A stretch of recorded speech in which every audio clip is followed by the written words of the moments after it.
দীনকৃষ্ণ ঠাকুর কি তাহলে দেবদেবীদের নিন্দা করছে? আজকের যারা দীনকৃষ্ণ ঠাকুরকে নিন্দাবন্ধ করছে এর পিছনে কারণটা কি?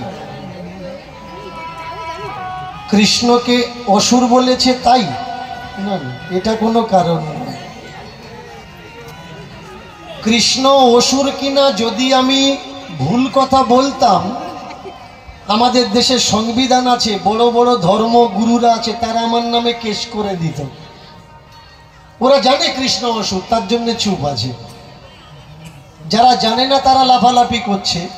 বলুন, আমাদের দেশে মঠ মন্দির নেই, সংস্থা নেই, তা আমার নামে একটা কেস এফআইআর লঞ্চ করছে না কেন? একটু বোঝা লাগবে বিষয়গুলো। এইবার দ্বিতীয় মুদ্রা, দীনকৃষ্ণ ঠাকুর কি তাহলে দেবদেবীদের নিন্দা করছে? না, এটা বিষয় না। বিষয় কোনটা? এই 24 পরগনায় 2-4 বছরের কীর্তনে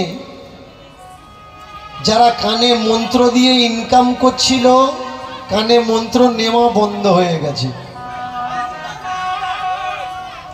আগে বোঝা লাগবে বিষয়গুলো।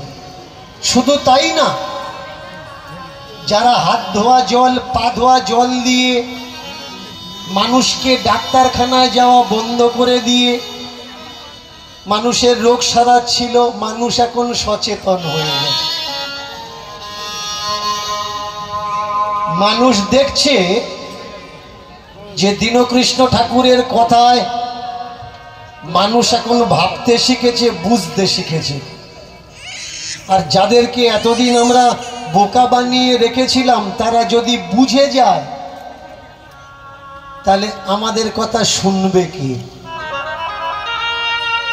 অনেক ইউটিউবার ভাইরা আমার উপরে রাগ করছিল, আপনাদের ভিতরেও অনেক মানুষ রাগ করছেন। আজকের যে কীর্তনটা হচ্ছে, ক্যানিং থানার প্রশাসন বিভাগের যিনি আমাদের বড়বাবু, ক্যানিং থানার অন্তর্গত, তার উপরে অনেক চাপ আছে। এগুলো আমরা বুঝি যে যার পদটা যত বড় হয় তার উপরে চাপ আসে তত বেশি। যখন এখানকার ছেলেরা দিশাহারা হয়ে পড়েছিল, আমাকে বলল, বাবা আমরা পথ খুঁজে পাচ্ছি না।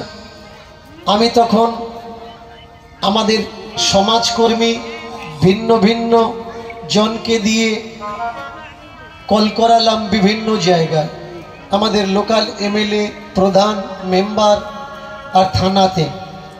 এত সুন্দরভাবে প্রশাসন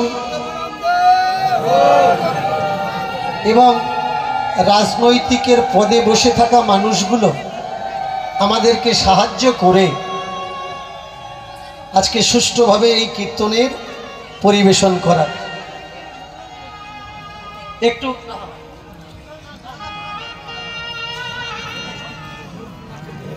এই দেখুন, আজকের এই ছেলে যেটা করলো এর বিরুদ্ধে আমি যাচ্ছি। কি এগুলো করবেন না? কেন এটা করছেন? মাথা যদি নোয়াতে হয়, বাবা মার পায়ে মাথা নোয়াবেন। আমি কে? আমি কেউ।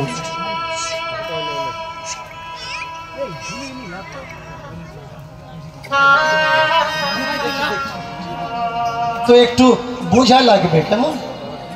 কয়েকটা বিষয় না বললে নয়, আর কিছু মানুষের শুকরিয়া আদা করলে নয়, তাই তাদের কথা বলা লাগে। আজকের দেখুন, এত চাপ থাকার সত্ত্বেও বড়বাবুর নির্দেশে থানার থেকে ছেলেরা এসে বসে আছে যাতে প্রোগ্রামের কোনো অসুবিধা না হয়। ইউটিউবার ছেলেরা আমার উপরে কষ্ট পেয়েছে যে আমি ক্যামেরা বন্ধ করতে বলেছি কেন। দীনকৃষ্ণ ঠাকুর এত বছর কীর্তন করছে, কখনো সমস্যা হয়নি, আজকের সমস্যা হয়েছে। কেন হয়েছে? কারণ সব ইউটিউবার নয়, কিছু ইউটিউবার যে কথা বললে নেগেটিভ থিঙ্কিং এর বিচার মানুষের ভিতরে যাবে, সেইটুকু কেটে বারবার করে ইনকাম করার জন্যে মানুষকে দেখিয়েছে। আমি বলেছি কৃষ্ণ কোনো দেবতা নয়, কৃষ্ণ অসুর। ওই ইউটিউবার লিখছে কৃষ্ণ ভগবান নয়, কৃষ্ণ অসুর। যারা ক্যামেরা নিয়ে আজকে ছুটে আসছে আমার গান রেকর্ডিং করে ইনকাম করব বলে, দেখাতে পারবেন যে আমার প্রতি যে দুর্ব্যবহার হয়েছে আপনি প্রতিবাদ করেছেন আর একটা কমেন্ট করেছেন যে দীনকৃষ্ণ ঠাকুর যা বলেছে ভুল ঠিক পরের কথা, কিন্তু দীনকৃষ্ণ ঠাকুরের সঙ্গে যেটা হয়েছে এটা হওয়া উচিত না, আমি এর ঘৃণা করি, নিন্দা করি। দেখাতে পারবেন? তাই তো তুলে দিলাম। এরা ধান্দাবাজি, এরা আমাকে নিয়ে ইনকাম করবে। আমি মরবো কি বাঁচবো এ দিয়ে এদের কোনো মতলব নেই।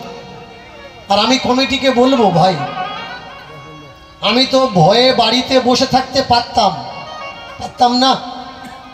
আমি বাড়ি ছেড়ে আপনাদের উঠানে চলে এসেছি কিসের জন্যে? আমার জন্যে।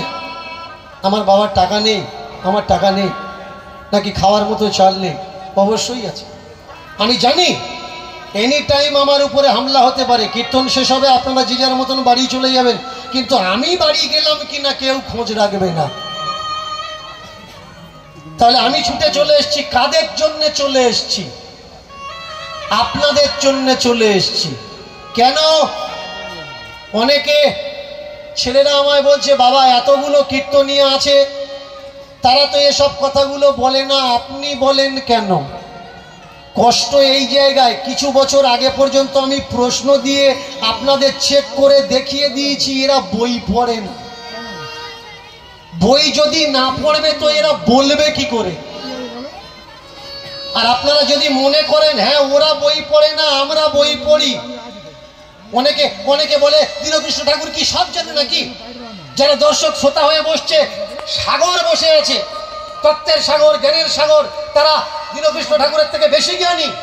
শুধু তারা কিছু বলে না, কারণ ভরা কলসি আওয়াজ করে না। না ভাই, এগুলো ভুল কথা।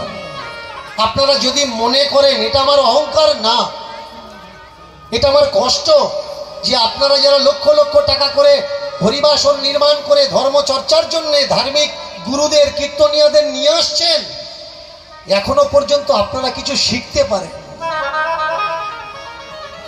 মন দিয়ে শুনুন, কথা দিচ্ছি হরিবাসনে বসে একটা প্রশ্নের উত্তর দিলে 10,000 টাকা কথা দিয়েছি আমি, ওদের দিয়ে দেবো, কমিটিকে দিয়ে দেবো, বাকি যেটা থাকবে যে উত্তর দেবে তাকে দিয়ে দেবো।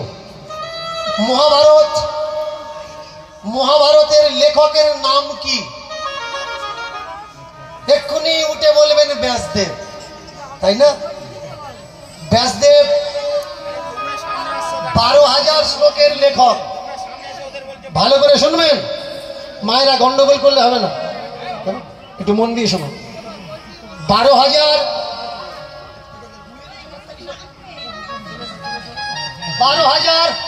শ্লোকের লেখককে ব্যাসদেব। বৈশম্পায়ন এই 12,000 থেকে করে কত? 24,000।